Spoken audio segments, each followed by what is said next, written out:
Welcome to the Baseface Network.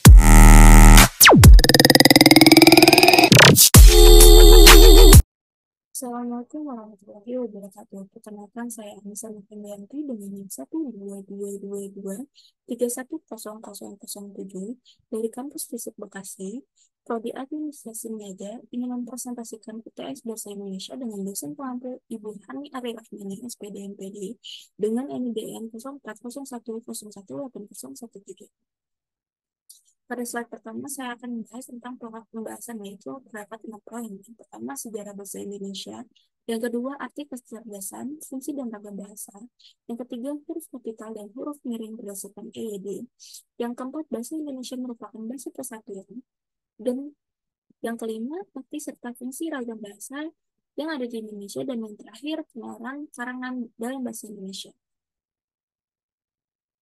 Pada materi sejarah bahasa Indonesia, diawali dengan asal-usul bahasa Indonesia. Yang pertama, pengaruh bahasa Melayu. Bahasa Indonesia berkembang dari bahasa Melayu, yang telah menjadi bahasa dagang di Kepulauan Nusantara, wilayah Indonesia saat ini, sejak abad ke-7 Masehi.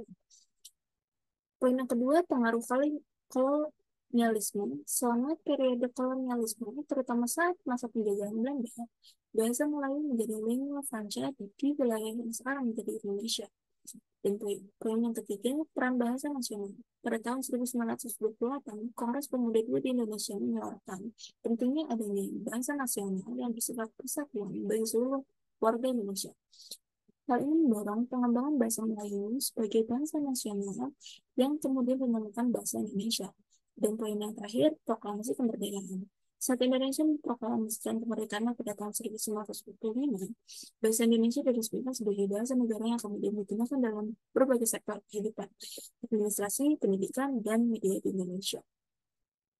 Peresmian nama bahasa Indonesia. Pada tahun 1928, bahasa Melayu mengalami perkembangan yang luar biasa. Egoisme suku dan daerah menjadi penghalang munculnya persatuan. Pada tanggal 18 Agustus 1945, bahasa Indonesia secara yuridis formal diakui sebagai bahasa resmi negara dan bahasa persatuan bangsa. Pada saat Sumpah Pemuda 28 Oktober 1928, usul agar bahasa Melayu diangkat sebagai bahasa nasional disampaikan oleh Muhammad Yamin, seorang politikus, sastrawan, dan ahli sejarah. Gerakan masyarakat yang mempengaruhi perkembangan bahasa Indonesia. Pada poin pertama, terdapat Budi Utomo pada permulaannya abad ke-20.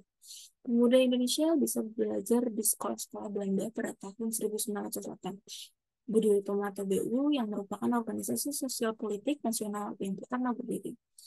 Pada poin kedua, terdapat Balai Pustaka. Balai Pustaka atau BP didirikan pada 1908 dan untuk pertama kali dipimpin oleh Dr. G.A.J. Hazu. Mulanya badan ini bernama Komisi for the Volkslectuur. Baru pada tahun 1917, namanya berubah menjadi Balai Pustaka. Pada poin ketiga, Sumpah Pemuda, Kongres Pemuda yang paling dikenal ialah Kongres Pemuda yang diselenggarakan pada tahun 1928 di Jakarta. Sebelumnya, yaitu tahun 1926, telah pula diadakan Kongres Pemuda di Jakarta. Pada poin terakhir, ada Sarekat Islam. Gerakan Sarekat Islam atau SI yang berdiri pada tahun 1912 memiliki arti penting bagi perkembangan bahasa Indonesia. SI yang pada awalnya hanya bergerak di bidang perdagangan, kemudian berkembang menjadi gerakan nasional dan politik. Ciri-ciri ragam bahasa formal. Yang pertama, memiliki kemantapan dinamis dan pemakaian kaidah sehingga tidak kaku dan dimungkinkan adanya perubahan kosakata dan istilah yang lebih tepat dan benar. Pada poin kedua, menggunakan fungsi-fungsi gramatikal secara konsisten dan eksplisit. Poin ketiga, menggunakan bentukan kata yang lengkap dan tidak singkat. Poin keempat, menggunakan imbuhan afiksasi secara eksplisit dan konsisten. Dan poin yang terakhir, menggunakan ejaan yang baku dan ragam bahasa tulis dan lafal yang baku pada ragam bahasa lisan. Pada slide selanjutnya terdapat materi kedua, yaitu arti kecerdasan, fungsi, dan ragam bahasa. Arti bahasa yaitu alat komunikasi antara anggota masyarakat berupa simbol, bunyi yang dihasilkan oleh alat ucap manusia. Yang kedua, bahasa adalah sistem komunikasi yang mempergunakan simbol-simbol vokal bunyi ujaran yang bersifat arbitrer. Ragam bahasa. Terdapat macam dan jenis ragam bahasa. Yang pertama, ragam bahasa pada bidang tertentu seperti bahasa istilah hukum, bahasa sains, jurnalistik, dan sebagainya. Yang poin kedua, ragam bahasa pada perorangan atau ideolek, seperti gaya bahasa mantan Presiden Soeharto, gaya bahasa Benyamin S, dan sebagainya. Dan ketiga, ragam bahasa pada sekelompok anggota masyarakat, suatu wilayah seperti dialek bahasa Madura, Medan, Sunda, dan lain-lain. Yang keempat, ragam bahasa pada masyarakat suatu golongan, seperti ragam bahasa orang akademis berbeda dengan ragam bahasa orang jalanan.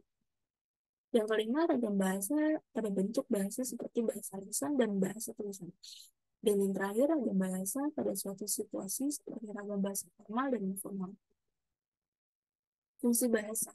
Yang pertama, untuk tujuan praktis, yaitu mengadakan hubungan dalam pergaulan sehari-hari. Yang kedua, untuk tujuan artistik, yaitu manusia mengolah dan menggunakan bahasa dengan seindah-indahnya guna memuaskan rasa estetis manusia. Yang ketiga, sebagai kunci mempelajari pengetahuan lain di luar pengetahuan kebahasaan. Yang keempat, untuk mempelajari naskah-naskah luar guna menyelidiki latar belakang sejarah manusia selama kebudayaannya dan adat istiadat serta perkembangan bahasa itu sendiri tujuan filologis. Yang kelima, bahasa Indonesia berfungsi sebagai alat komunikasi antar anggota masyarakat. Yang keenam, bahasa sebagai sarana integrasi dan adaptasi, dan yang terakhir, bahasa sebagai sarana kontrol sosial. Slide selanjutnya terdapat materi ketiga, yaitu huruf kapital dan huruf miring berdasarkan EED. Pengertian EED, huruf kapital, dan huruf miring.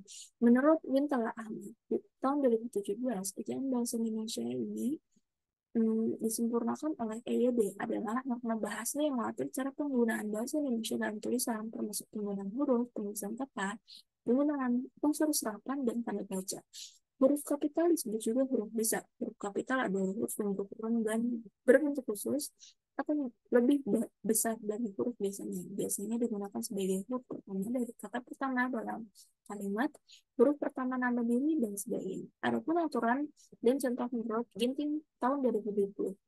Menurut Ginting tahun 2020, huruf yang dimiripkan seringkali digunakan untuk memberikan penekanan pada suatu kata. Selain itu, penggunaan huruf miring juga dapat menunjukkan istilah yang berasal dari bahasa asing. Dalam konteks ini, huruf miring juga umumnya dipakai dalam kutipan judul buku. Di samping itu, huruf miring sering digunakan untuk menegaskan kata atau bagian tertentu dalam kalimat, atau dalam penulisan kata-kata yang berasal dari bahasa lain selain bahasa Indonesia, seperti bahasa Inggris atau bahasa daerah. Huruf kapital ya beserta contohnya, yaitu penggunaan awal kalimat. Huruf kapital digunakan di awal kalimat seperti contoh, pagi ini cuaca sangat cerah. Untuk nama tempat seperti nama kota, negara, atau nama tempat lainnya menggunakan huruf kapital seperti contoh Jakarta, Indonesia, dan Jalan Sudirman. Dan untuk nama orang, gelar, atau jabatan tertentu juga menggunakan huruf kapital. Contoh, Ahmad, Presiden, Dokter, Kartini. Dan selanjutnya, merek dan nama dagang.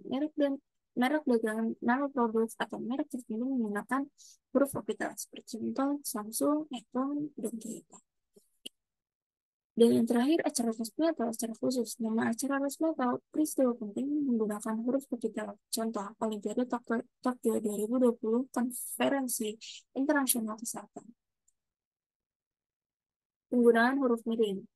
Tidak secara khusus diatur EYD, namun dalam penggunaan umum, huruf miring sering digunakan untuk menyerap atau menekankan bagian tertentu dalam tulisan ini, termasuk judul karya, buku, film, artikel, atau karya-karya lainnya sering ditulis miring atau diapit oleh tanda kutip. Contoh, Harry Potter and the Philosopher's Stone.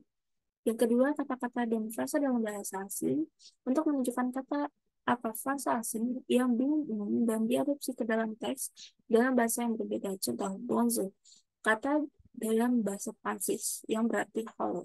Dan yang terakhir, penekanan atau perbedaan. Dalam teks, huruf miring bisa digunakan untuk menyerut suatu bagian yang berbeda di konteks sekitarnya. Contoh, sangat penting untuk diingat sangat penting untuk dicatat bahwa penggunaan huruf kapital dan huruf miring haruslah disesuaikan dengan konteks dan keperluan penulisan. Meskipun aturan EED memberikan pedoman, penggunaan keduanya dapat bervariasi tergantung pada gaya penulisan dan kebutuhan komunikasi yang diinginkan.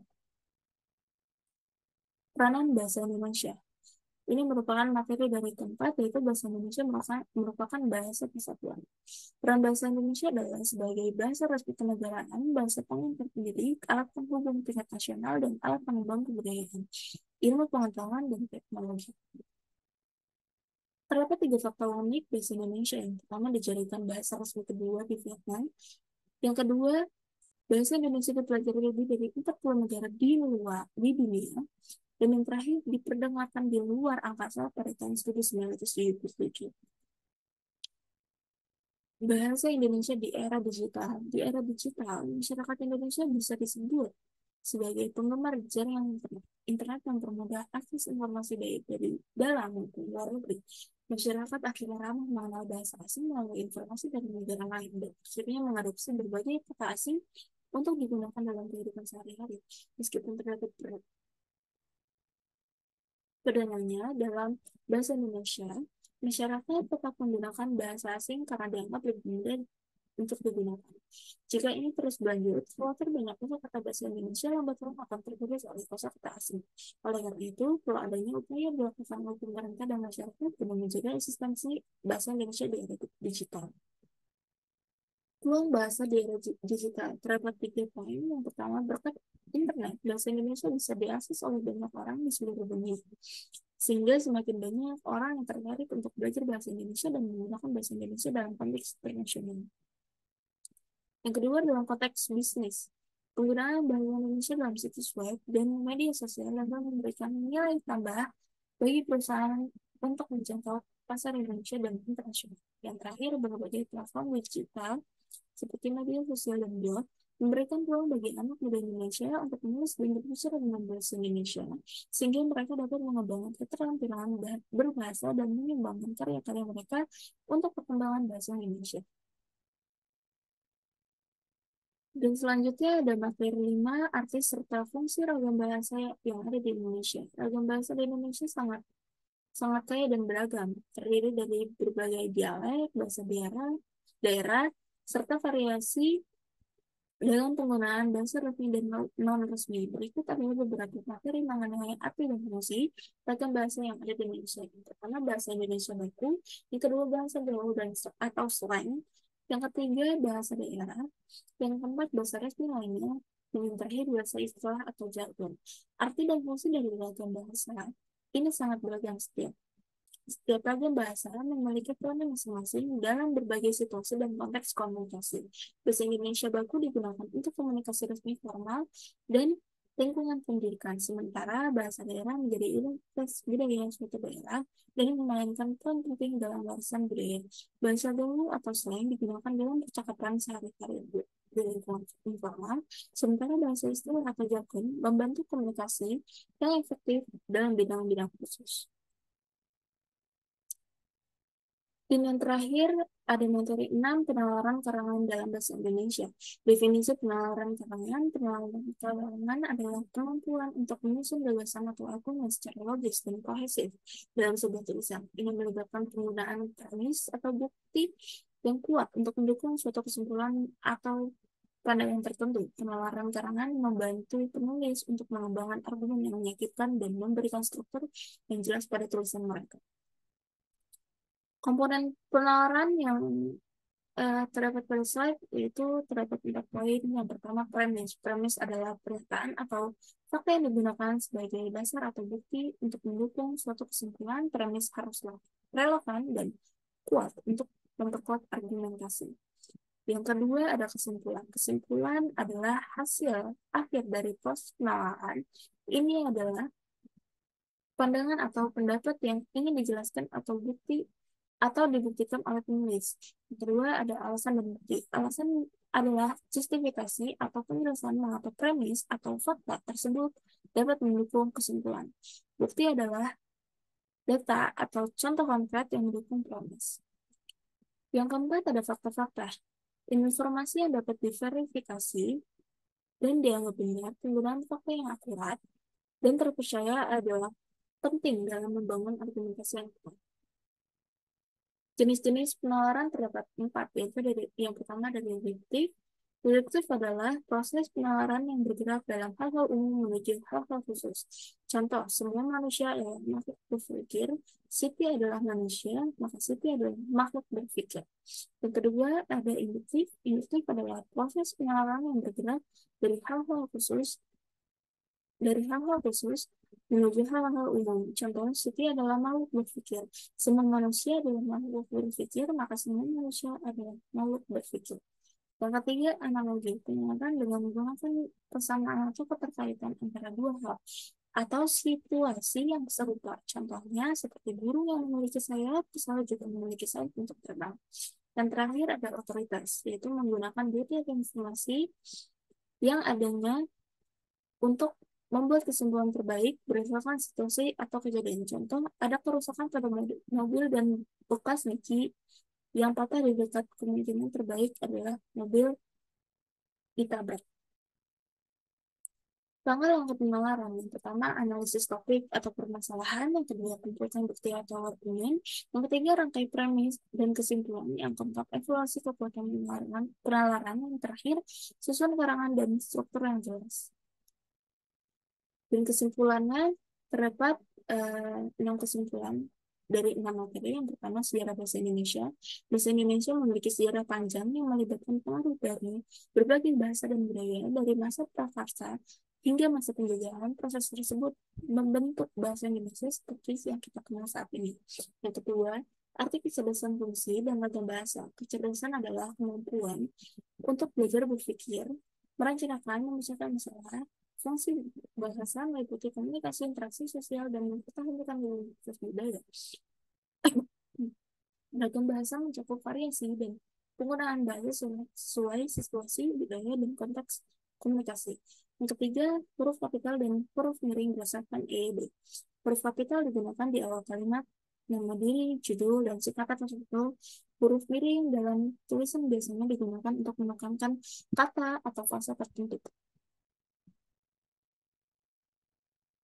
Bahasa Indonesia merupakan bahasa persatuan. Bahasa Indonesia diakui sebagai bahasa resmi dan bahasa persatuan di Indonesia digunakan untuk komunikasi nasional, administrasi, pendidikan, dan media massa. Ini membantu menyatukan beragam suku dan budaya. Yang kelima, arti serta fungsi ragam bahasa yang ada di Indonesia. Ragam bahasa di Indonesia mencakup ragam lisan, tulisan, baku, non-baku, formal, dan non-formal. Ragam ini memiliki peran penting dalam menyampaikan pesan sesuai dengan situasi dan audiensi yang berbeda. Dan yang terakhir, penalaran karangan dalam bahasa Indonesia.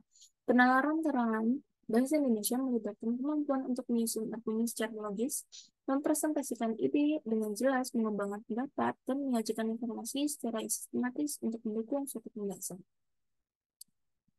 Kurang lebihnya mohon maaf, bila ada salah-salah kata. Wassalamualaikum warahmatullahi wabarakatuh.